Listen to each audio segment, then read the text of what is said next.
Hi, this is Arnav. Welcome to the channel. Today I have Raul with me. Raul is the CEO of Prysmatic Labs and they are working on solving Ethereum's sharding problem. And they have a very good repository on GitHub and they are working very actively to solve the sharding problem and the scalability problem. And today we are going to talk to him about his project and go down into the technical aspects of the project. So hi Raul, how are you? Hey, Arnav, it's great to be here. Thank you for having me on the show.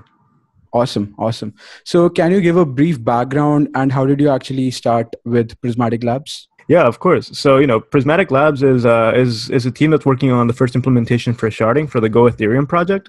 It started because our team was basically a bunch of independent researchers and developers that were interested in Ethereum and protocol development for a while, and we knew that layer one scaling, specifically sharding, is something that's been talked about a lot in the community, but not enough teams have been doing an effort to work on it.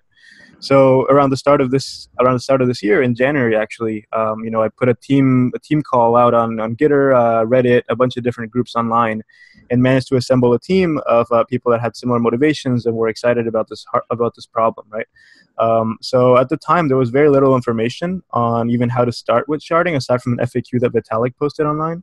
But we decided to elaborate on that, see where we could take it, understand the pitfalls and limitations of the approach, and we quickly started assembling a repo and started just coding away.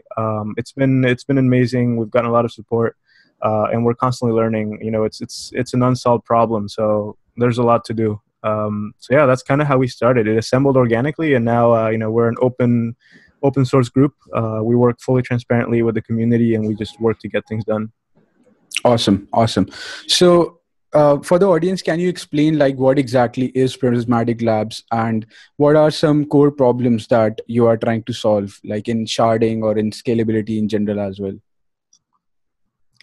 Yeah, so what is Prysmatic Labs? So Prysmatic Labs is an organization that is working on improving Ethereum's base protocol layer. So, like scaling Ethereum is not the only problem. The other problems that we have are maintaining decentralization and also allowing for smaller computational and storage requirements for the nodes running the blockchain. So what we care about is really making it so that in the future, any device, can run the Ethereum blockchain, can validate headers, can participate in contributing to the security of the entire system. And we want to do so in a way that leaves a very small digital footprint on each of these devices. So sharding, the problem that we're working on, accomplishes three of these things. It allows us to scale the throughput of the blockchain to 10 times or 100 times or 1,000 times more than it currently is. It allows us to maintain strong guarantees of decentralization across the network. Then it allows us to maintain very small storage and computational requirements for the nodes. So, you'll hear a lot being talked about something called the scalability trilemma, which is that you can have a system that is scalable and decentralized, but not secure. Or you can have something that's secure and decentralized, but not scalable, right? Which is kind of the current blockchain paradigm. So sharding is a really interesting problem because it kind of puts a solution right in the middle of this triangle, and it allows us to do something that wasn't possible before. So other teams are working on different things like layer 2 scaling, which involves kind of like off-chain solutions, like you might be familiar with the Lightning Network from Bitcoin. However, these things don't really solve the fundamental problem, is that in the long term, the current approach is unsustainable of having a main chain that grows so much. And it just becomes even harder and harder to mine in the case of Bitcoin, or it's going to become very unfeasible to store the blockchain in Ethereum. So at Prysmatic, we aim to do something that's called layer 1 scaling, which is from the very base layer, how can we modify the entire blockchain and its entire structure to be scalable, decentralized, and secure from day one. Yeah. So can you talk about that as well? Like people are doing state channels and payment channels, like Spank Chain is a good example. And so, like, do we really need layer one? Or we can just do layer two? What's the reason that we have to focus on layer one? Yeah. So with layer 2, for example, you can imagine something like Lightning Network where you can have a system where like microtransactions or smaller transactions are handled off chain. And you can have a lot of parties exchanging things between each other, and then finally do settlement on chain. Yeah. So this moves a lot of stuff. Like if the canonical example is you're paying for coffee at a coffee shop, you can do this through an off chain channel. However, at the end of the day, the blockchain is still going to keep growing a lot. like even if we have layer 2 scaling, the blockchain is going to keep growing at the same rate it is, and it's just extremely unsustainable, right? It's very hard for a laptop computer to download the entire Bitcoin or Ethereum history of its entire state and UTXOs and such. And in Ethereum's case, the state tree, right? It's a very major part of the system that costs a lot of storage. So, like improving upon these kind of layer 2 solutions is kind of like a short-term approach. But at the end of the day, we should have made these blockchains scalable since the beginning, and we should make them like, good enough for mass usage without compromising, security. So yeah, that's why it's important to work on layer 1 scaling. It's just like making it good and making it scalable since day one. So can you talk about the phases of the sharding approach and the architecture that all these phases have for sharding? Yeah, for sure. I think before we dive into phases, it could be useful to talk about what sharding is in particular and like how it actually works. So the idea behind sharding is that currently, we have one Ethereum blockchain where we have nodes participating in validating transactions and basically validating blocks across this entire chain. The idea with sharding is that we would take up this chain and partition its state into like k different shards, where each shard has its own piece of state. And that means that only a certain subset of nodes would be responsible for shard 1, another subset of nodes would be responsible for shard 2, and these sets are disjoint. That means that like we have some people working on shard 1 and shard 2 independently. So what this allows you to do is allows you to process more transactions in parallel and increase the throughput.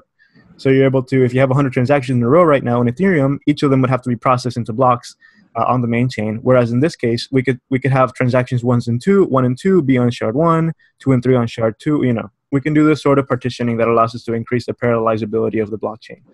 So, what are the concerns here? Because to a lot of listeners that may not be as familiar, you might think that in distributed systems, this has already pretty much been solved. There are a lot of sharding approaches in database design, in like networks. And the problem here is that a lot of these approaches, they rely on some sort of centralized coordinator, in the sense that you have some coordinator node that is able to reconcile everything that's happening across these shards, right? And we cannot have this in the blockchain world, as you can imagine, as we care about decentralization and maintaining things without a central point of failure. So that just complicates the design space a lot more, and that's why we have a very different philosophy to this sharding approach, right? Sharding is definitely not a new word in computer science. So, to respond to your question about the actual phases, so how it's going to work. So the idea here is that we would still have a main Ethereum blockchain. So imagine you would have a blockchain as we have now.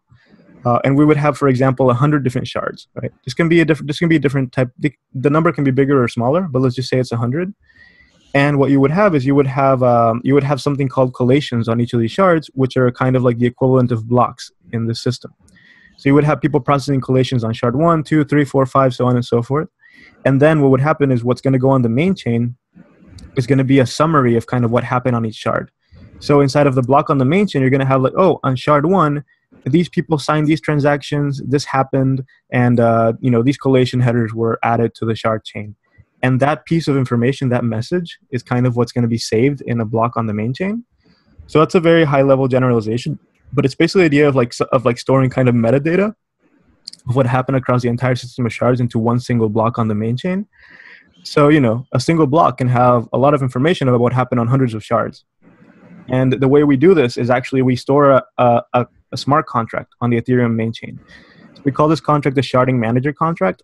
And this contract is responsible for kind of like, receiving these pieces of metadata, and kind of like, since it'll be stored in the contract, it'll be going on the Ethereum main chain, right? Because it'll be mined into a block on the main chain. So the idea here is that we would have these people that would be voting on information that they get from these shards. So we would have a group of people that are staking their ether. So kind of like you would imagine in Casper proof of stake, you have people that put some ether up front that they lock it up in the contract. And then the responsibility is that, when they receive, when it's, they get selected to vote on certain things that happen across shards. So, for example, Arnav is a validator in this case. You get selected on shard 1. So what you have to do is you have to download all the different things that were happening on shard 1. You have to validate them, check if the data was available, check if it makes sense, and then you would vote based on your stake. And you would be like, oh, okay, I vote that this is the correct ordering of things that happen on shard 1, right? And if a certain threshold of people also vote, so if you have 2/3 of people voting on this, then we can consider that finalized, and basically that's the canonical history that occurred on a certain shard, right? So all this kind of finalized information is going to be stored on the main chain. So what's interesting here is that like you guys might be thinking that, oh wow, like once you're selected as a validator, you have a lot of responsibility. You have to download a lot of information. You have to vote on all this information. You probably have to run transactions. You have to do all these different things. So to make it easier for you as a validator, what we're doing is that we're separating execution and voting, and basically execution and consensus. So what that means is that these validators, their only responsibility is to vote and to check for data availability. We don't want to make you do more than that. And then we would have separate entities that will be actually running the state and running transactions and running computations on the system. So, this is a very high-level simplification, but the idea is that we want to make it as easy as possible for the people being part of the network, and we want to separate responsibilities as much as possible. So that's kind of like the idea here. So how does this work? For the different phases of sharding, in the first phase, we're going to implement the contract, which we already did at our team. We're going to have like these people called notaries, which are the people that are voting on what happened across shards, getting randomly selected and having to do their job. And then we're going to have people that are going to be actually packaging transactions into these shard blocks called collations, right? And then submitting those headers to the contract for voting. So that's the bare minimum. After that, in the later phases, we're going to focus more on like the actual state, execution, the EVM. How can we do cross-shard transactions? So you can imagine maybe you have a CryptoKitties contract on shard 1, and then you have your account is on shard 3, right? How can you do cross-shard communication between the contract and you? So those are interesting problems to think about that are happening in the later phases. But at the moment, we're just more focused on getting this basic idea rolled out of the contract and voting and proposing collations on shards. Okay, so I think, you briefed down all the facts and all the architecture in very concise manner. I just want to slow it down and so that the audience understands all that. So like in the main Ethereum chain, what happens is we have the SMC smart contract, and that would get mined to the main blockchain into the head blocks, and that contains the information of the collators, or what's it called, collation. Collations that happen on shards. Yeah, it contains the information of collation, but not the whole information, only say the collation headers or something like that, so that it is able to you can trace back the whole information. And can you just explain this workflow in simple terms, like how does it work? Absolutely.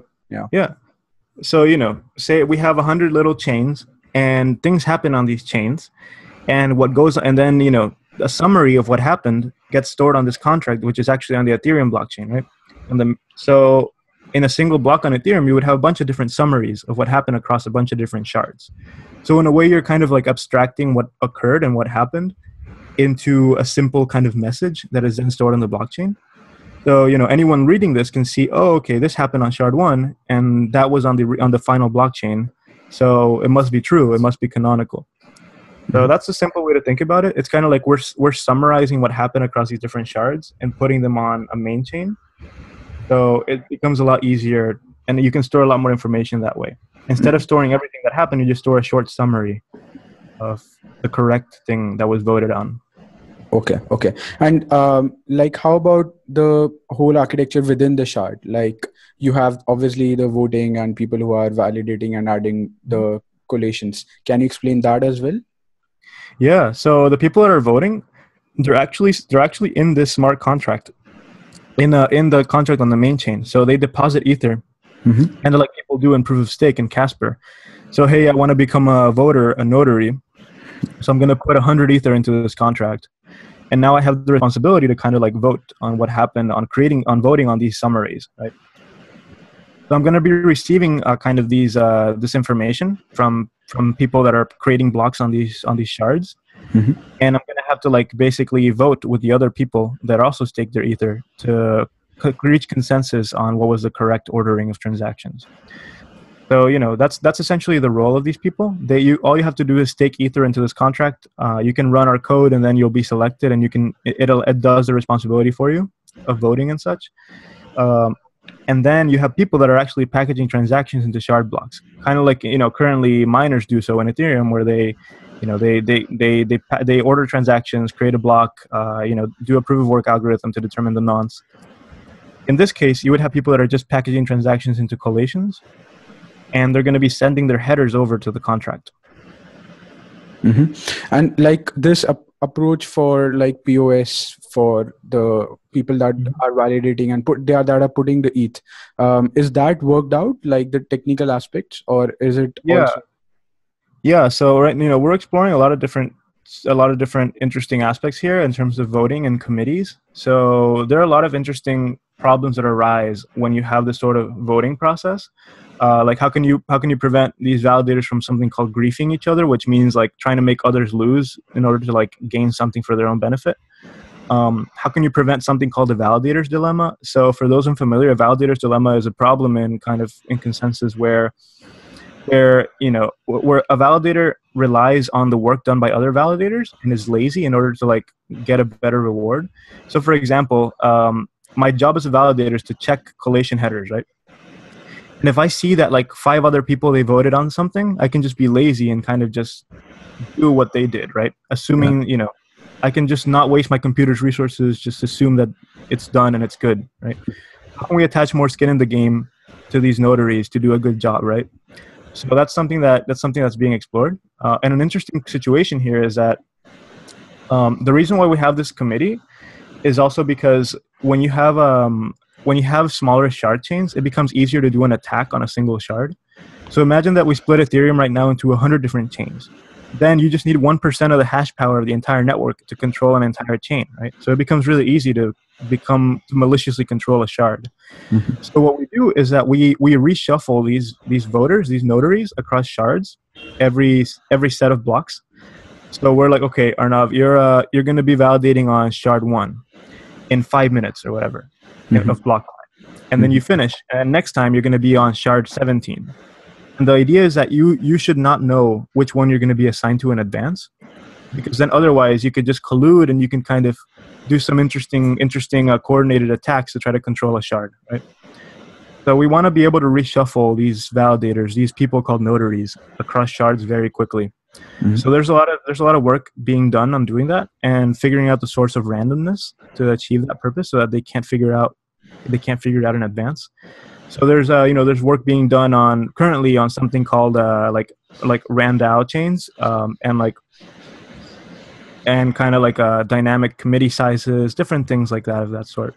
Mm-hmm. So that's a little bit more in depth into our implementation, and that's something that's being worked on right now. So if readers are interested, then they can definitely follow our latest updates on Medium. Mm-hmm. Okay. And like the mining process, there is like we get softwares for mining. It's like everything is available and you just need to buy the hardware and use the software. So how can actually one become like the validator and all that? Like, how do they do that? Yeah, so the validator model is more similar to a proof of stake model. In fact, it is kind of analogous to a proof of stake model where all you have to do is kind of run this node on your computer where you need to have some amount of ether available. You deposit it into the contract, and then your computer does the work of kind of downloading stuff, verifying. You don't need any like GPUs or ASIC chips anymore, right? That's mm-hmm. the whole idea. Mm-hmm. And then the people that are actually producing the transactions, all they need to do is to run a server that listens for incoming transactions, package them into blocks called collations, and send them over to the contract. Mm-hmm. So there's not really any real NP hard computational work you need to do here. So you don't need any specialized machines. That should be the point. Like the idea is that in the future, the system should be able to work even on like a flip phone. Yep. Okay. And like, what's the minimum requirement for becoming a validator? I think it's 32 ETH or what? No, so those are the Casper requirements. In this case, we're making it a lot higher. I believe it's right now it's 1,000 Ether. Oh wow. Yeah. Nice. And how did you come up with this number? Like, what's mm-hmm. the process of, and like say for this, how much ETH, and like even say how many nodes should be there in one shard and how many shards should one have? What's the process? How do people actually decide that? Yeah, of course. Well, you can think about this from a standpoint of distributed systems. So there's there are two fundamental trade-offs in distributed systems that you see when creating sharded kind of when you shard a state, right? So you have something called edge cut, which is basically how many dependencies there are across shards.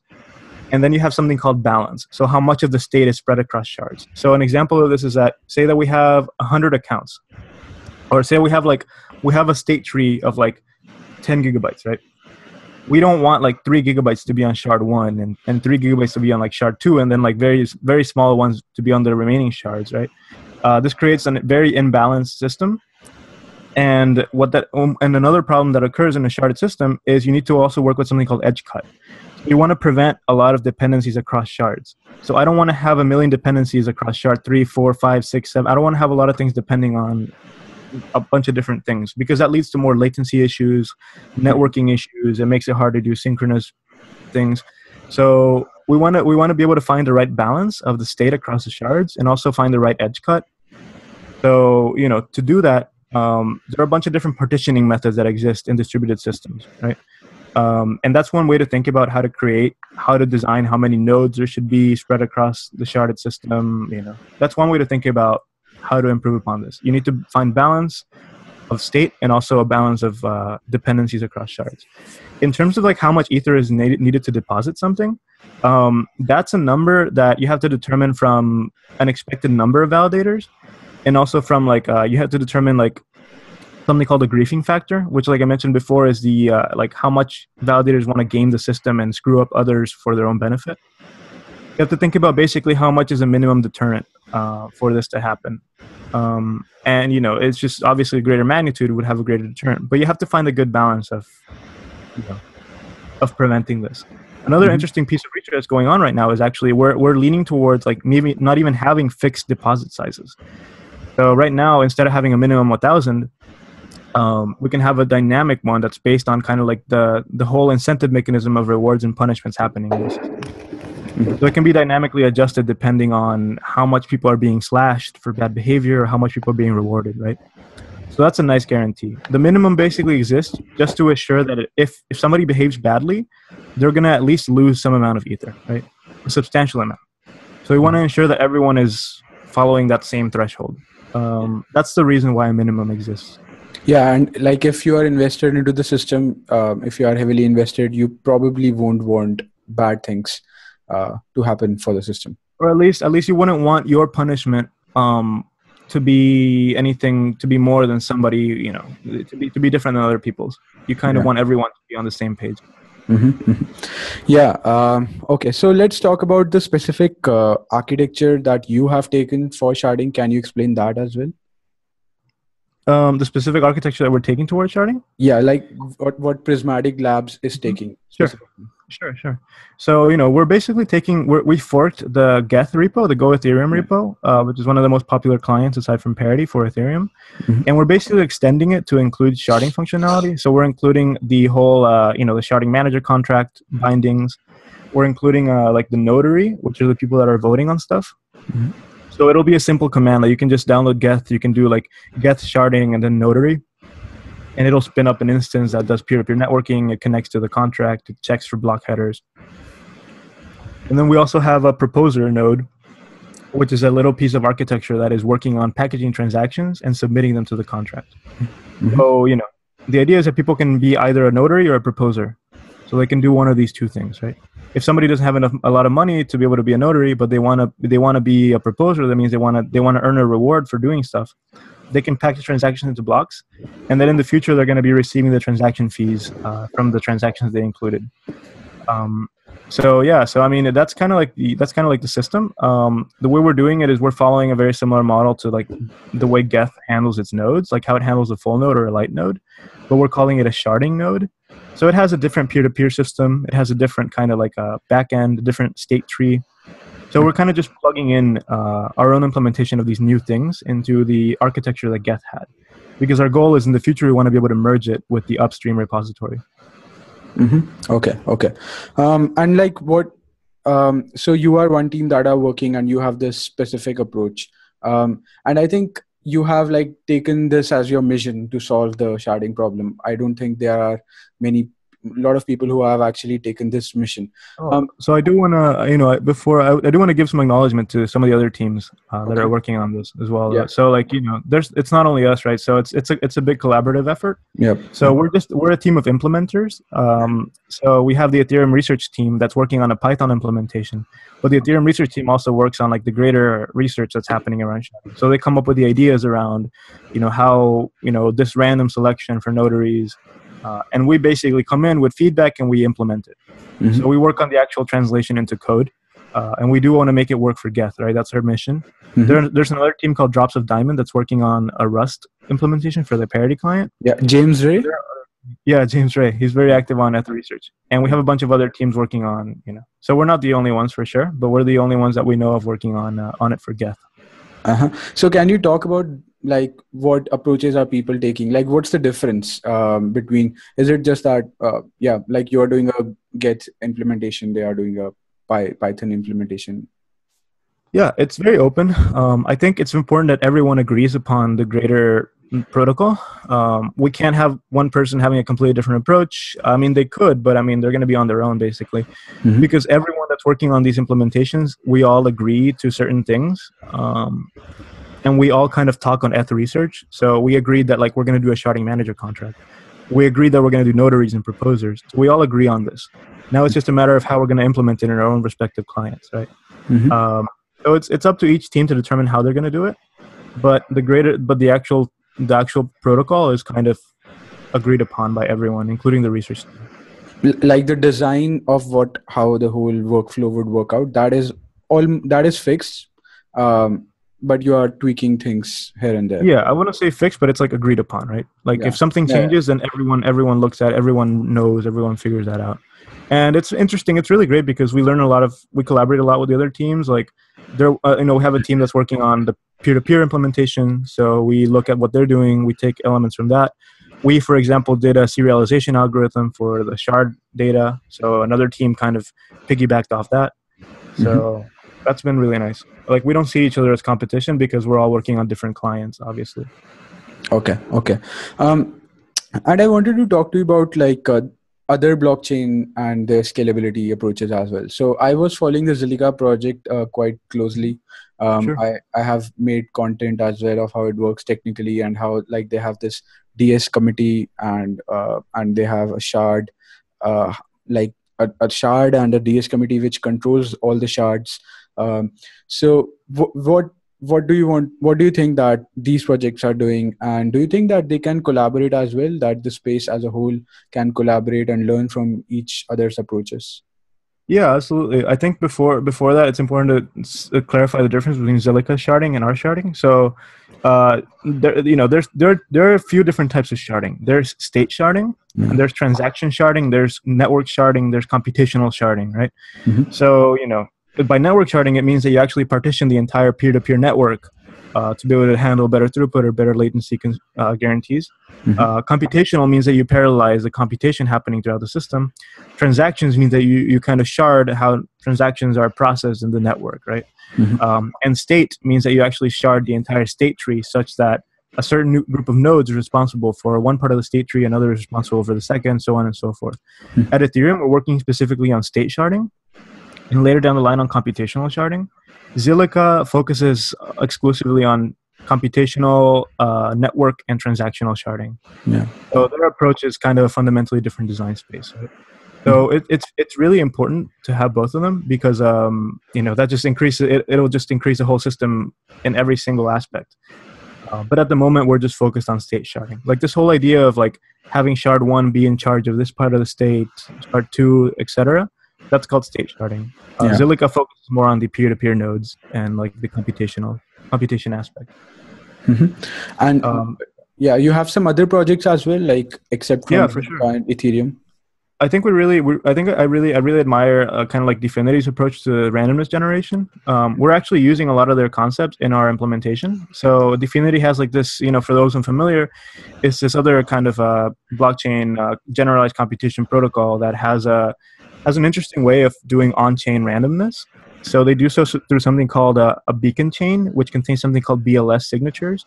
And what this is, it essentially uses the power of the crowd, the power of the nodes in the system, and kind of like this commit reveal system to generate randomness in the protocol. So this allows you, but having a really trustworthy, decentralized form of randomness in the protocol, you can do very interesting things such as selecting committees. You can allow for better security guarantees, finality guarantees. So we're actually using Dfinity's random chain idea in Sharding to be able to like do the randomness of the people voting on collations.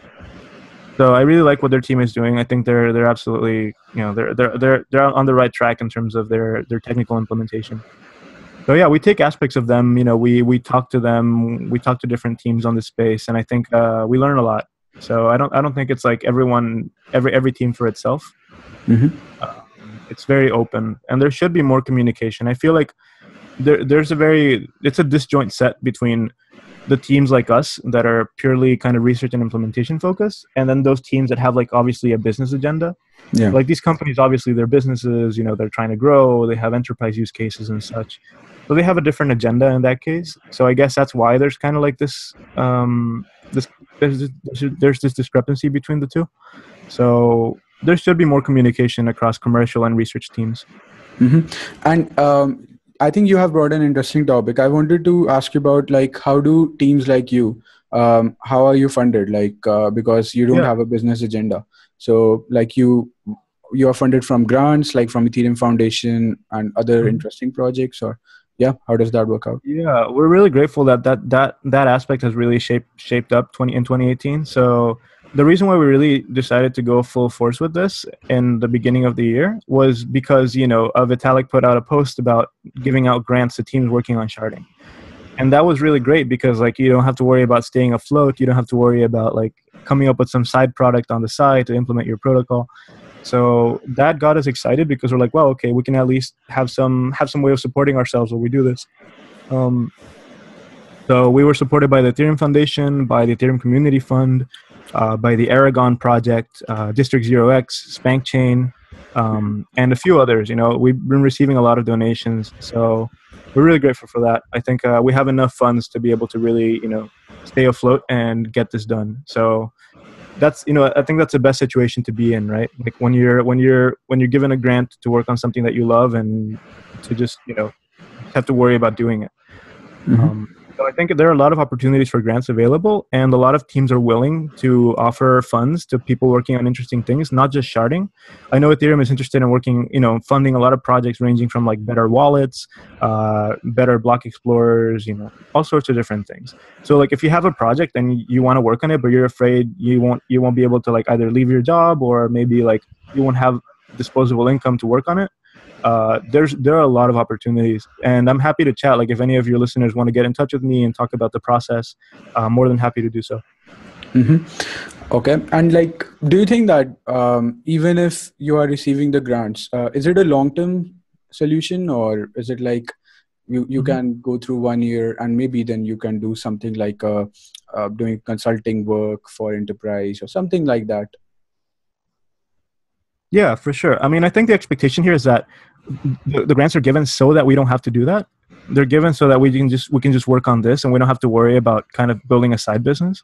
Mm-hmm. I think that in the future, though, once we do deploy this on the mainnet and have like this developed, I think we have a strong team that is capable of tackling other initiatives, either coming up with a product of our own in the future, or maybe like being like a team of advisors in the industry.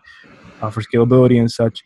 So yeah, I think there is a lot of potential. But at the moment, what's great is that the grants were given so that we only focus on this.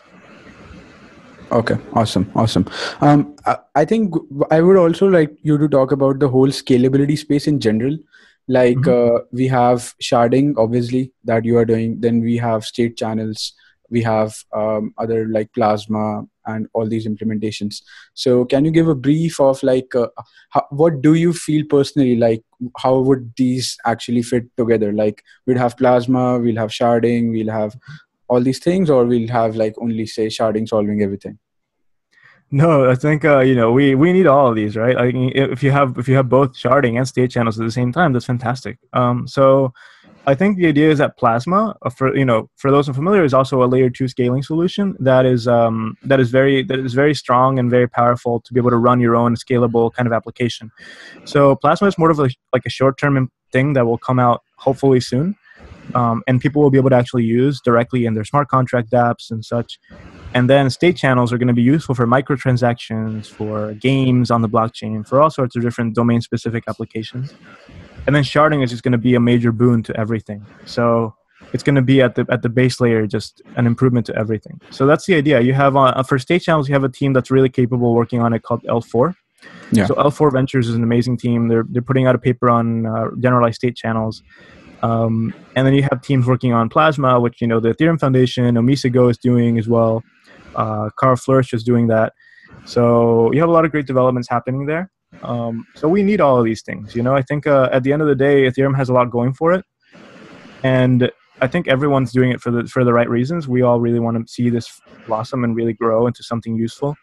So yeah, I'm very excited about the future of this. Because even without before sharding, we'll have these things out soon. We'll have Casper out soon. We'll see a lot happening in the next few years.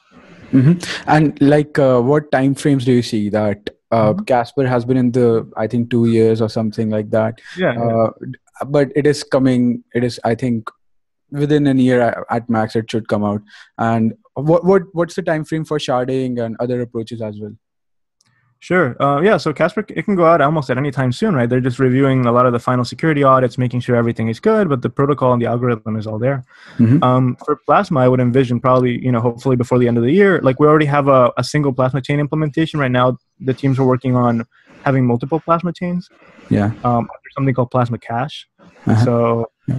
So hopefully before the end of the year, we'll have that. And, timetables are hard, right? But that's I think, the general sentiment. And then sharding is a longer term approach. I mean, our tentative roadmap is that we're going to have a proof of concept, like of a basic minimal protocol that I outlined to you over the call by the end of the summer. Okay. And then we'll coordinate with the other teams to get on a public testnet. And that'll probably happen in 2019. So that's going to be when all the other teams, they come together and re-release a public testnet for sharding. And then obviously the mainnet release will probably take around 2 years or so. Keep in mind, there are so many aspects that come into sharding, right? There's not only this protocol, but there's the state execution, there's the modified EVM, there is we have to include WASM, which is a new kind of engine to be able to run contracts in different languages on Ethereum. We have a lot of things to do before we release on mainnet, but I think we want to just be pragmatic and constantly update the community so that people know that this is being worked on, right? And like my team, we release every 2 weeks. We release a bi-weekly update on our research and our work and our currently merged code. So we even just released one today on Medium. So if you just look up Prysmatic Labs bi-weekly update number 5, you'll see it. Okay.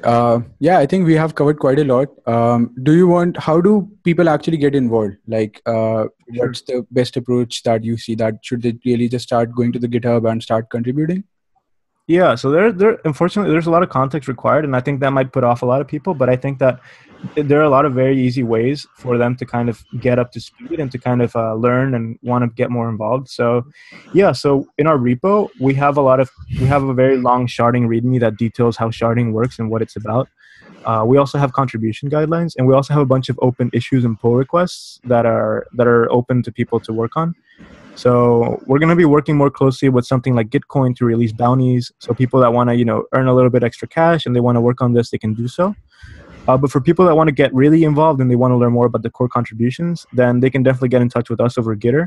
We're putting together actually a long contribution doc that details all the information that you need to get up to speed with Ethereum and how to learn more about sharding and how to do it. So yeah, we're going to put together the comprehensive reference doc. Like some resources, some tutorials and something like that?